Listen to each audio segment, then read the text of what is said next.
नमस्कार, सुस्वागतम, वेलकम। मैं निधि शिमाली अपने YouTube चैनल में आप सभी का स्वागत करती हूँ। आज मैं आपके सामने मीन राशि वालों का जून माह का मासिक राशिफल लेकर उपस्थित हुई हूँ।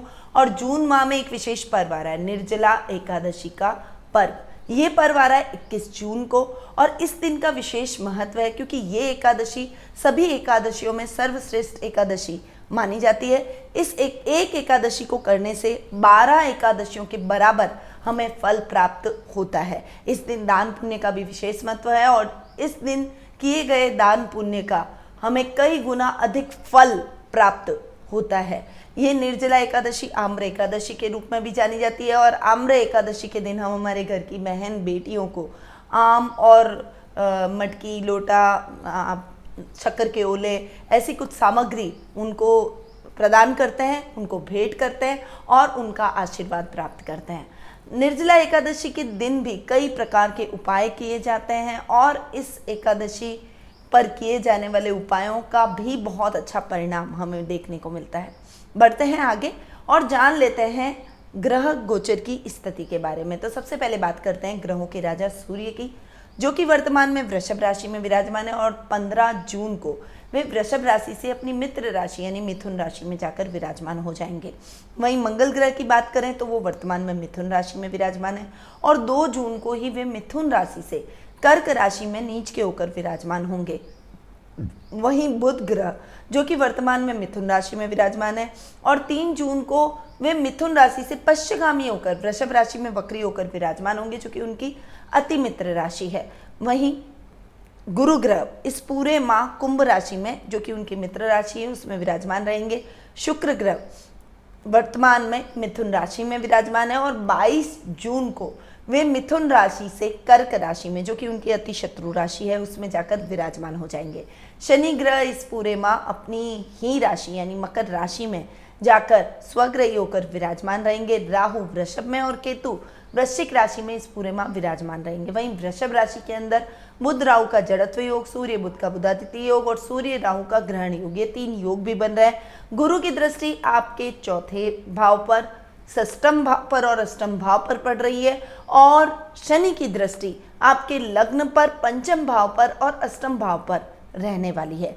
तो ये ग्रह गोचर की स्थिति है, कुछ योग हैं और दृष्टियां हैं जो कि इस माह हमें देखने को मिलेगी और इन्हीं पर राशिफल डिपेंड करता है। तो बढ़ते हैं आगे और बिना कोई देर किए हुए शुरुआत करते हैं मीन राशि वालों के मासिक राशिफल की। सबसे पहले हम बात करेंगे पर्सनैलिटी की, पारिवारिक स्थिति की। पारिवारिक स्थिति की बात करें तो आपकी पर्सनैलिटी के भाव के स्वामी यानी लग्नेश हैं गुरु, जो कि अपने से 12वें जाकर बैठे हैं। गुरु का अपने से 12वां जाकर बैठना और खर्च स्थान में बैठना थोड़ा सा आपकी पर्सनैलिटी को डिस्टर्ब करेगा, थोड़ा सा भ्रम की स्थितियां उत्पन्न करेगा, कंफ्यूजन जैसी स्थिति, और वाणी से आप बने बनाए काम बिगाड़ सकते हैं। थोड़ा सा स्ट्रेट फॉरवर्डनेस, कुछ कहना चाहते हैं एक्सप्रेस नहीं कर पा रहे हैं, कुछ लोग आपकी बातों को गलत ले रहे हैं, गलत वे में जा रहे हैं, इसीलिए ये टाइम थोड़ा सा संभल कर चलने का है, वाणी से तोल मोल कर बोल कर आगे बढ़ने का है। इस समय आपके पारिवारिक रिश्तों में भी आपको सजगता रखनी पड़ेगी। ददियाल से आपके रिलेशन थोड़े से बिगड़ सकते हैं। दादा दादी का आशीर्वाद आपके साथ रहेगा, पर चाचा चाची, बुआ, ताऊ, इनके साथ में रिलेशंस में फ्लक्चुएशन आपको इस माह जरूर देखने को मिल सकता है। इसीलिए इस माह बहुत सजगता के साथ में अपने ददियाल के रिलेशन को निभाना चाहिए। वहीं कुटुंब में भी यही स्थिति रहेगी क्योंकि कुटुंब के भाव के स्वामी है मंगल, जो कि पंचम में तो बैठे हैं परंतु मंगल नीच के होकर विराजमान हो रहे हैं। मंगल का नीच का होना आपके कुटुंब के भाव को प्रभावित करेगा, यानी रिश्तेदारों में भी आपकी ट्यूनिंग थोड़ी सी बिगड़ सकती है। इस समय आपको अपने पारिवारिक रिश्तों से, रिश्तेदारों से अशुभ समाचार की प्राप्ति हो सकती है। वहीं आपके रिश्तों में कुछ मनमुटाव की स्थितियां उत्पन्न हो सकती है। कोई दूर के रिश्तेदार है, कोई ऐसे रिश्तेदार है जिनसे आपकी कहासुनी हो रखी है, तो मतभेद और अधिक गहरे होने के चांसेस हैं। इसीलिए ये समय यही कहता है कि आप जितना संयम से काम लें, समझदारी से तोल मोल कर अपनी बातों को रखें, उतना ही आप ज़्यादा समझदारी से और सफलतापूर्वक अपने रिश्तों को निभा पाएंगे। अगर बात करूं भाई बहनों के रिश्ते की, तो भाई बहनों के स्थान के स्वामी है शुक्र, जो कि अपने से एक घर आगे बैठे हैं। बहुत अच्छी ट्यूनिंग उनसे रहने वाली है। इवन बड़े भाई बहनों के साथ में आपके संबंध और अधिक मजबूत होते चले जाएंगे, उनका सपोर्ट आपको पूरा देखने को मिलेगा। परंतु यदि आपके खुद छोटे भाई बहन हैं, उनके साथ कुछ तालमेल में कमी हो सकती है, कुछ मिसअंडरस्टैंडिंग क्रिएट हो सकती है। इस समय आपको अपने भाई बहनों के साथ में भी तालमेल बनाकर चलना है, उनके साथ में कम्युनिकेशन गैप बिल्कुल भी नहीं होने देना है, क्योंकि कोई समस्या एक ऐसी आ सकती है जिसमें आपके पारिवारिक सदस्य फंस सकते हैं और उस वजह से आपकी सहायता, उनको सहायता की जरूरत होगी। इसीलिए इस समय आप थोड़ा सा संभल कर जरूर रहिएगा। बुध और राहु का जड़त्व योग कहीं ना कहीं कंफ्यूजन की स्थिति उत्पन्न कर सकता है। माता की अगर बात करें तो माता के भाव के स्वामी हैं बुध, जो कि अपने से 12वें बैठे हैं, राहु के साथ में जड़त्व योग बना रहे हैं। हालांकि अति मित्र जाकर बैठे हैं पर वक्री होकर बैठे हैं। राहु के साथ में जड़त्व योग बनाना इस समय माता के स्वास्थ्य को लेकर कुछ चिंता के भाव आपके मन में उत्पन्न हो सकते हैं। उनको लेकर आपको हॉस्पिटलों के चक्कर लगाने पड़ सकते हैं, उनकी देखभाल करनी पड़ सकती है और थोड़ा सा धन का व्यय रोगों में हो सकता है, तो थोड़ा सा संभल कर चलिएगा। उनकी पूरी देखभाल कीजिएगा, बिल्कुल भी लापरवाही उनके स्वास्थ्य को लेकर ना करें, उनको भी सावधान रहने के लिए कहें और उनका पूरा ख्याल रखें। अगर थोड़ी सी भी गड़बड़ी आपको उनके स्वास्थ्य को लेकर होती है तो तुरंत डॉक्टर से परामर्श जरूर लें, ये बहुत ज़्यादा जरूरी आपके और आपकी मदर के भविष्य को लेकर रहेगा और उनके आप दोनों के बीच के रिलेशन को भी और अधिक सुदृढ़ बनाएगा। अगर बात करूं संतान के भाव की, तो संतान से आपको हमेशा सपोर्ट प्राप्त होगा, उनसे आपको हमेशा एक अच्छी ट्यूनिंग देखने को मिलेगी। वो आपकी आज्ञा में रहेगी, आपकी बातों को मानेगी, आपको अनुसरण करेगी और ये टाइम आपकी संतान के साथ एक बेहतर ट्यूनिंग से आगे बढ़ने का भी रहेगा। संतान अगर आपके बराबर की है तो आपके कार्यों में बहुत अच्छे लाभ की स्थितियाँ दिलवाती हुई दिखाई देगी। अगर वो पढ़ रही है तो आप पढ़ाई के माध्यम से और एक्टिविटीज़ के माध्यम से, स्पोर्ट्स के माध्यम से वो आपको कहीं ना कहीं गौरवान्वित जरूर महसूस करवाएगी। बच्चों पर हम जो इफ़ेक्ट डालते हैं, उनको जैसे संस्कार देते हैं, बच्चों पर उसका बहुत गहरा प्रभाव रहता है। इसीलिए अपने घर का माहौल हमेशा हेल्दी रखना चाहिए। बच्चों के साथ एक ट्यूनिंग बना के आप चलेंगे तो बच्चे आपकी भावनाओं को समझेंगे। आगे बढ़ते हैं और अगर जीवन साथी की बात करूं तो जीवन साथी के भाव के स्वामी भी बुध हैं, जो कि राहु के साथ में ग्रहण योग का निर्माण कर रहे हैं। इस समय आपके लाइफ पार्टनर के स्वास्थ्य का भी आपको विशेष रूप से ख्याल रखना पड़ेगा। मिसअंडरस्टैंडिंग भी दोनों के बीच में हो सकती है, कुछ दूरियां उत्पन्न हो सकती हैं, उनका स्वास्थ्य थोड़ा डावाडोल हो सकता है। यानी परिस्थितियां माता के और लाइफ पार्टनर के हिसाब से मिले जुले परिणामों वाली रहने वाली है। पिता के साथ भी मिसअंडरस्टैंडिंग, थोड़ा सा कुछ कहा सुनी होना, न्यूट्रल जैसा रिलेशन चलेगा, जैसा अभी चल रहा है वैसा चलेगा। छोटी मोटी बातें टकराव की स्थितियां उत्पन्न हो सकती है, परंतु वो कोई बहुत ज़्यादा बड़ी नहीं रहेगी।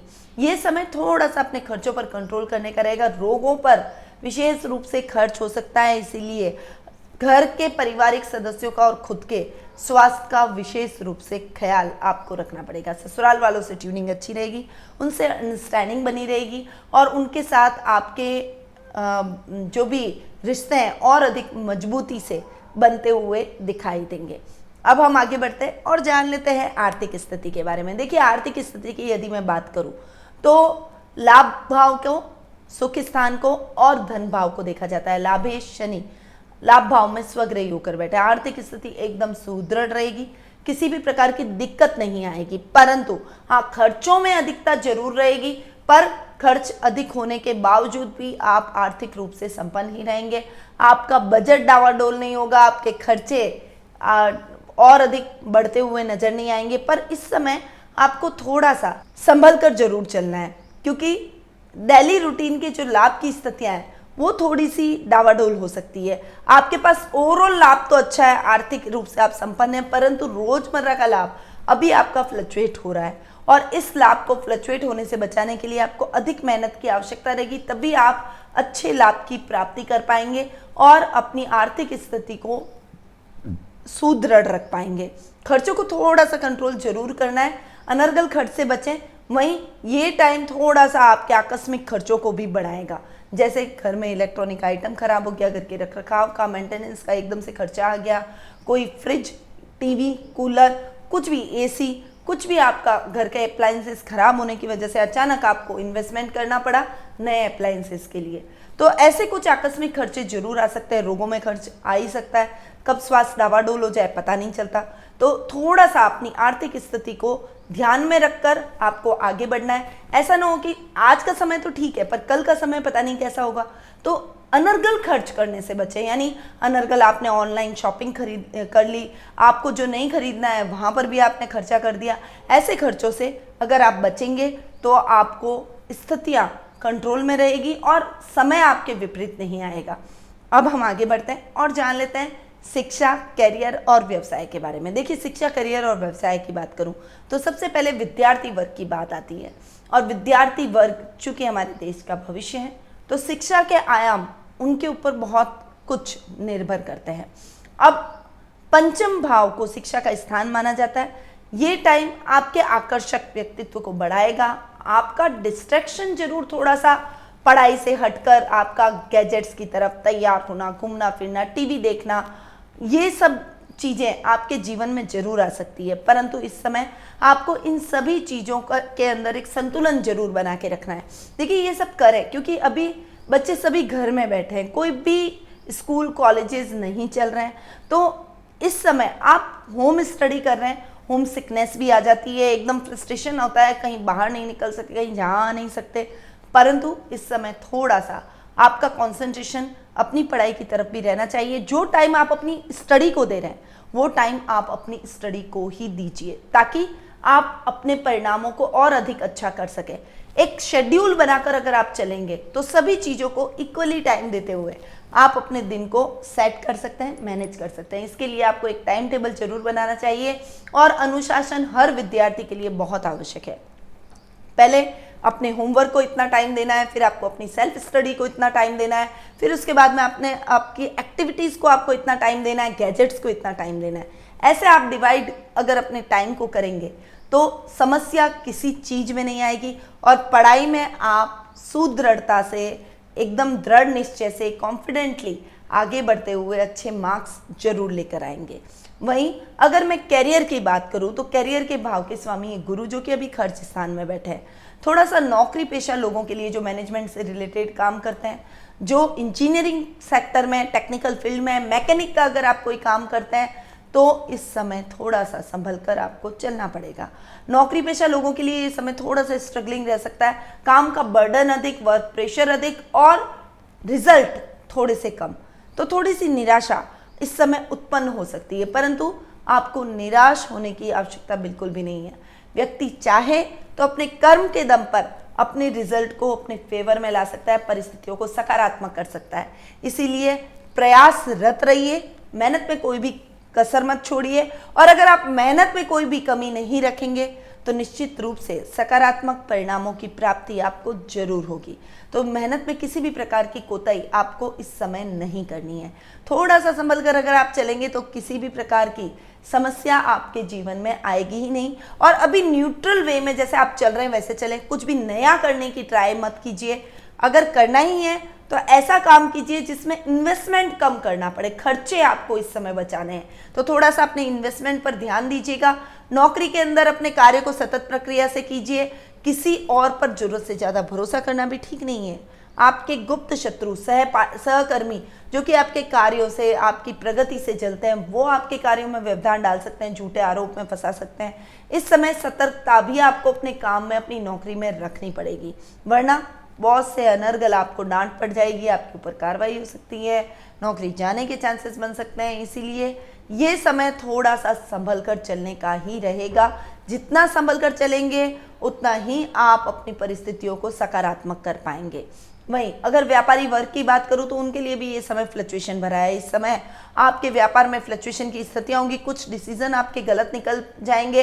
इस समय साझेदारी में किया गया व्यापार आपको नुकसान की स्थितियां दिलवा सकता है, साझेदार से ट्यूनिंग बिगड़ सकती है। अगर कोई काम कर रहे हैं तो अगर हो सके जितना आप इंडिविजुअली अपना काम करें, स्वतंत्र रूप से किए गए काम में आपको लाभ की स्थितियां अधिक देखने को मिलेगी। अगर आप कॉम्बिनेशन में यानी साझेदारी में काम करेंगे तो आपको नुकसान की स्थितियां झेलनी पड़ सकती है। ये टाइम कंफ्यूजन की स्थितियों को उत्पन्न करेगा जिससे आप कंफ्यूज होते हुए दिखाई देंगे, डिसीजन नहीं ले पाएंगे। इसलिए इस समय कोई भी बड़े और नए डिसीजन आपको नहीं लेने चाहिए। ये टाइम अवॉइड इन डिसीजंस को करने का है। सतत रूप से आपके जो काम चल रहे हैं उन्हीं को आप आगे बढ़ाते चले जाएं, उन्हीं में गति लाने का प्रयास करें, उन्हीं कामों को करने की रणनीति बनाएं, उनके अंदर कुछ नया सोचें ताकि वो काम प्रगति कर पाए। इस समय नए कार्य की रिस्क आपको बिल्कुल भी नहीं लेनी चाहिए।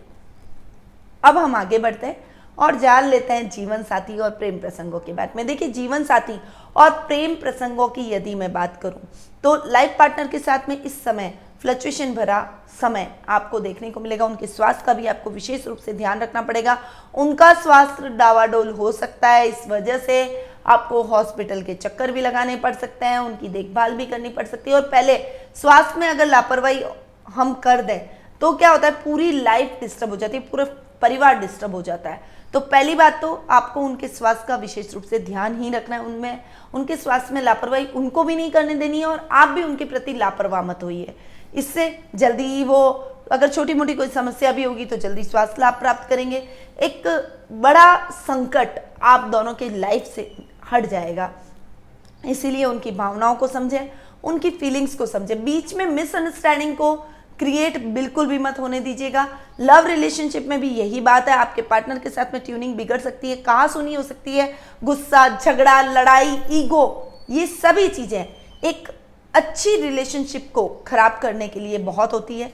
इसीलिए अपने जीवन में अच्छी रिलेशनशिप को अगर आपको बनाए रखना है तो ऐसे कोई भी कार्य मत कीजिए जिससे रिलेशनशिप बिगड़ जाए, एक ट्यूनिंग पार्टनर के साथ में आपकी खराब हो जाए और एक अच्छा रिश्ता आपके हाथ से चला जाए। इसीलिए अगर आपको अपनी रिलेशनशिप को बनाए रखना है, हेल्दी रखना है, तो निश्चित रूप से आपको ये जो मैंने मंत्र बताए कि आपको थोड़ा सा पेशेंसली अपने रिलेशन को हैंडल करना पड़ेगा, इन मंत्रों का आपको विशेष रूप से ध्यान रखना है। अग्रेशन, गुस्सा, ईगो, इन सभी को आप साइड में रखिए और अपने पार्टनर की भावनाओं को समझिए, उनको थोड़ा सा समय दीजिए, उनके करियर में उनको सपोर्ट कीजिए। आप आत्मिक भाव से अगर उनके साथ जुड़ेंगे तो वो भी निश्चित रूप से आपको आत्मीयता प्रदान करेंगे और ये रिश्ता और अधिक गहरा और सुदृढ़ होता चला जाएगा। अब हम आगे बढ़ते हैं और जान लेते हैं स्वास्थ्य के बारे में। देखिए, स्वास्थ्य की यदि मैं बात करूं तो रोग भाव के स्वामी है सूर्य, जो कि पहले वृषभ राशि में विराजमान है और उसके बाद में अपनी मित्र राशि यानी मिथुन राशि में विराजमान हो जाएंगे। दोनों ही भावों में आपको रोगों के प्रति किसी भी प्रकार की समस्या उत्पन्न नहीं होगी। यहाँ तक कि कोई रोग भाव में समस्या उत्पन्न हो भी रही है तो वो समस्या का हल आपको जल्दी ही निकल जाएगा। आपका स्वास्थ्य तो एकदम बेस्ट रहेगा, परंतु पारिवारिक सदस्यों के स्वास्थ्य का आपको ध्यान जरूर रखना पड़ेगा। इस समय उनके स्वास्थ्य के प्रति लापरवाही बिल्कुल भी ठीक नहीं है, इसीलिए उनके स्वास्थ्य का विशेष रूप से ध्यान रखें और खासकर आपकी माँ और जीवन साथी के स्वास्थ्य का आप विशेष रूप से ध्यान रखें। योगा, मेडिटेशन, प्राणायाम, मॉर्निंग वॉक से अपने आप को जोड़ें और पॉजिटिविटी इस समय रखनी बहुत आवश्यक है। ये समय विपरीत चल रहा है, जितना नेगेटिव सोचेंगे उतना ही आप नेगेटिविटी की तरफ आगे बढ़ेंगे और जितना पॉजिटिव सोचेंगे, अपनी सोच को सकारात्मक रखना बेहद आवश्यक है, उतना ही आप सक्सेसफुली अपने जीवन में आगे बढ़ते चले जाएंगे और किसी भी प्रकार की समस्या आपके जीवन में नहीं आएगी। और अगर आए तो आप पैनिक बिल्कुल भी मत होइएगा, तुरंत सही डिसीजन पर पहुंचिए, सही समय पर सही इलाज करवाइए, मेडिसिन करवाइए, उनकी देखभाल कीजिए और जल्दी ही उनको भी स्वास्थ्य से संबंधित समस्याओं से छुटकारा दिलवाइए। तो ये था मीन राशि वालों का जून माह का मासिक राशिफल। अब बढ़ते हैं उपायों की तरफ। और उपाय क्या करें? देखिए, उपायों की यदि मैं बात करूं तो आपको इस माह थोड़ा सा संभल कर चलना है। पारिवारिक रिश्तों में, माता और जीवन साथी के स्वास्थ्य के लिए और अपने कार्य क्षेत्र में भी आपको संभल कर चलना पड़ेगा। सबसे पहले तो आपको एक काम करना है, आप गुरुवार के दिन पीली चीज़ों का दान करें। जहाँ तक हो सके विष्णु सहस्त्र नाम का पाठ करें। गुरुवार का अगर हो सके तो आप व्रत करें तो वो भी आपके लिए ठीक रहेगा। कोई भी कार्य करने जा रहे हैं तो आपको गणपति जी का आह्वान करना है, गणेश जी के ऊपर दुर्वा चढ़ानी है। ओम गंग गणपते नमः का जाप आप ज़्यादा से ज़्यादा संख्या में करें ताकि स्वास्थ्य संबंधी किसी भी बड़ी समस्या का आपको सामना न करना पड़े। तो ये तो आपको अपने स्वास्थ्य का ध्यान रखना है और आपको गुरु के उपाय करने और उसके अलावा भी आप नियमित रूप से अपने घर में हवन कीजिए, छोटा सा हवन कीजिए, उसमें सूखा नारियल ले लीजिए। इसके अलावा आप लौंग, काली मिर्च, कपूर, इलायची ये सभी डालकर और सही तरीके से हवन सामग्री के द्वारा हवन करके उसका धुआं आप पूरे घर में फैलाइए। इससे आपको रोगों में भी फायदा होगा और आपके घर में कोई भी नेगेटिव वाइब्रेशन है वो खत्म हो जाएगी, सकारात्मक ऊर्जा का प्रवाह पूरे घर में हो जाएगा।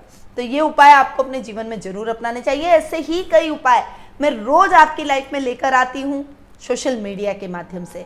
तो यदि आप ऐसे अकाउंट से यानी फेसबुक, इंस्टा, लिंक्डइन और ट्विटर के माध्यम से भी जुड़ना चाहते हैं तो नीचे डिस्क्रिप्शन में लिंक दिए गए, वहां जाकर आप हमें फॉलो कर सकते हैं। और घर बैठे अगर आप कुंडली विश्लेषण का लाभ मुझसे प्राप्त करना चाहते हैं तो आप नीचे दिए गए नंबरों पर संपर्क करके कुंडली विश्लेषण का लाभ प्राप्त कर सकते हैं। अब मैं अपनी वाणी को यहीं विराम देती हूँ। स्वस्थ रहिए, व्यस्त रहिए, मस्त रहिए और हमेशा मुस्कुराते रहिए। जय श्री राधे कृष्णा।